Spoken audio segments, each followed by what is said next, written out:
Hello, Dr. Kelly. Rodney Johnson here. I'm doing my video reflection.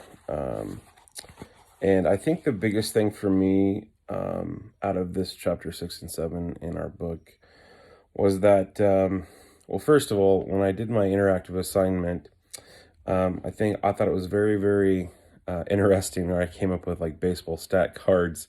And then when we look on page 120 in our book, MIT had a microchip driven dating card off of those 5 questions. And you would be able to, if you were interested in somebody, trade information and see how they answered those 5 questions. And then that could match you to a person there kind of in real time. So it's pretty interesting. I think that the other thing that kind of pulled out of this chapter was that it's labeled "How Smart Love Really Works." That's on 121, and that's most people put more time and energy into planning a dinner or party or shopping than they do seeking a mate. I think this is a fundamental issue that people do what comes easiest, and that's fine, and we want that. But it could be based off of looks, it could be based off of one thing and not a variety of things. And so you could have maybe one really strong strength, but you have a lot of bad weaknesses in others. And so I think that when you look at selecting a mate, you really need to kind of have a checklist to a degree.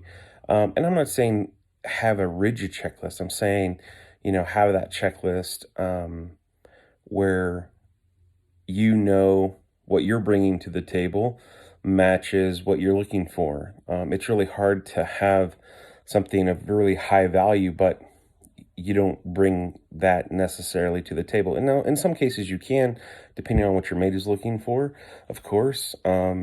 I know that every person's different and every couple's different, so their value system is going to be different in what they're looking for. Maybe you have a woman surgeon and she wants a stay-at-home husband, and then and she doesn't want another surgeon or lawyer or something like that. She would value the personal stay-at-home portion versus the career-driven person. The other thing, going to chapter 7, I think it hit the nail on the head when it said you need to wait to have sex. Don't force it. Don't give in thinking that you are not being desired, or you're not fulfilling your boyfriend or girlfriend or fiance's need. Sex can always wait, and it actually does the opposite of that. So I thought those were two very intriguing counterparts, and that sex can wait, and that it's worth it. And yeah, I think that's another key thing for couples to dive into and kind of go from there. How relative is this to my relationship right now? I feel like at a young age I chose correctly, but I think the more important thing is that I've been able to identify that my wife and I can sit down and have a conversation of what we want, and then we can formulate a plan to get there.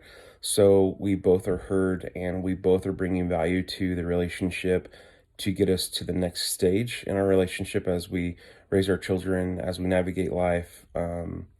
Life is funny. We got married when we were young. I finally grew up, as in going back to school and kind of really having clarity in what I want and where I need to go. And my wife has been very supportive. And I think in life, I had this idea that I needed to do X, and in reality, I needed to do something else. And it just took me longer. And I appreciate my wife standing by me.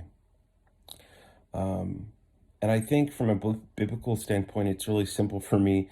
When you have patience and all good things come in time. And, you know, I'm just glad I'm not stranded in the desert for 40 years.